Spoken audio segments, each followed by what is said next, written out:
So we're getting around the APF today. I'm joined by Chris Chadwick from Arborisk. Chris, thank you for having us over. Thank you. Insurance. Yes. It sounds really boring, but we're going to try and spice it up a little bit. I'll try. When did Arborisk start?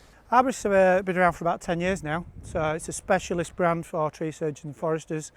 We're somewhere in the region of about 3,000 clients now, offering liability cover, plant and machinery, personal accident, and then we also cover vehicles as well. So yeah, growing all the time, which is good news, doing something right. So, say I'm a new tree surgeon, I'm recently qualified, I've got my van, I've got my chip, I'm now having to look at insurance. Yes. Why do I need to go with a specialist compared to one of like the big 6 insurances who's insuring my car and my home, for instance? What's the big difference there? The big difference really are that well, there's quite a few differences, but the key are the bespoke policies.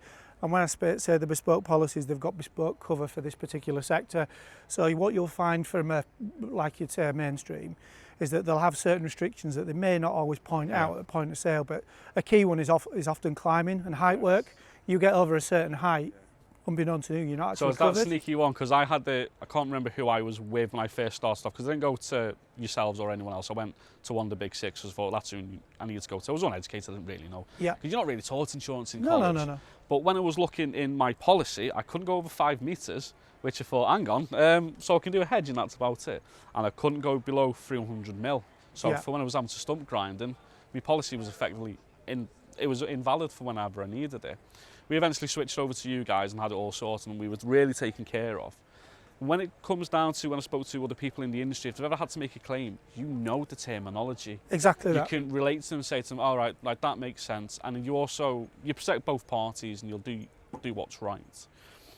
Tell us about some of the stories that have come through to you guys in terms of people having to make claims and that. Wow, where do I start? I mean, I've been with the business just over 2 years. First week, our claims manager was sent some CCTV of a young lad apprentice whose chipper was blocked, and instead of calling the boss, he tried to do the right thing and remove the blockage from the chipper, and obviously hand went with it as well, or some digits went with it. So yeah, but we see them week in, week out. I mean, insurance, like you say, it's not a very sexy subject, is it? But it's so important. Even the minor stuff, you get in sort of machine injuries on quite a regular basis, up to, God forbid, some sort of falls from height and things like that. But luckily, they're few and far between. So what would happen if I didn't have the correct insurance? You'd be on for a significant bill, and you'd be taken to court and you'd be out of business essentially. So having the right cover is essential to protect. It protects you, but it also protects your customers, it protects your employees, it protects everyone involved within the job, so it's absolutely essential. So one of the things that I've just learnt as well, because I've always assumed, I don't know why I assume a lot of things, that Arborisk was actually owned by the Bartlett group of tree surgeons, which you've just stood there and went, no, I've got nothing to do with them, and I've just went, oh, okay, so I think that's going to be interesting to tell everyone. So maybe you're a subsidy of? So we're a subsidy of the Bartlett Group, but the Bartlett Group is actually just a family name for the Bartlett family. So Bartlett is 3rd generation insurance broker, based in Leeds, specialising in all sorts of different areas. But one of the areas that they got into sort of 10 years ago, we started to get a few tree surgeons on the books. And there was a light bulb moment back at the office and said, hang on a minute, there's a niche sector here that we can look into, and they built the brand Arborisk, and we've gone from strength to strength. So one question that I'm bound to get asked, why are my premiums higher every single year? I've not made the claim.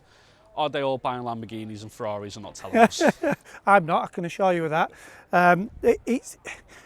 It's everything, and that's a broad answer, but I suppose if I split it down into two core sections, the liability aspect, so the injury side of things, everything is just the claims are costing more because we'll all see it. You can never get there's a lack of carers, there's a lack of medical support. Everybody's time is more precious, so therefore everybody's bills are going up as a result of that. And then the one that we're seeing really, which is really key to what's going on within the current economic climate, is around the plant. So whereas before your plant and machinery will probably depreciate at a certain rate every single year, actually now second-hand equipment's actually going up in value because there's just a lack of product out there. There's no new stuff coming through because of the supply chain. So actually the second-hand equipment is actually going up.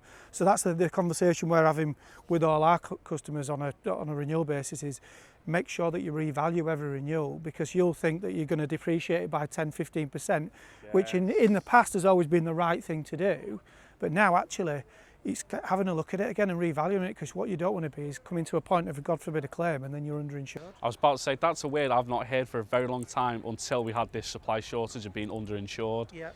Are you ever able to be overinsured? Yes, yeah. That happens at the time. So our policy works on a market value basis. So it's always we would always say to people, it's always good practice to revalue your kit every renewal, just to make sure that you've got the right valuations on there. Historically, that methodology has worked, but as I've said, literally in the last 6 months, we've seen a real swing. So we're looking at working with Aviva. They're putting some collateral out there that we're going to send out to all our policyholders, just to advise them on what to do, how to do it, just to make sure that you've got the right level of cover. Chris, I'm getting insurance. What's the best way to get in contact with yourself? With us, it's always over the phone. I mean, you could fill in an online inquiry and then we'll give you a ring. But we've got a team of specialists back in the office. A couple of good new business guys, Ian and Callum, will happily have a chat with you. But yeah, give us a ring and we'll see if we can sort it out for you. Brilliant. Thank you very much, Chris. Perfect. Thank you very much.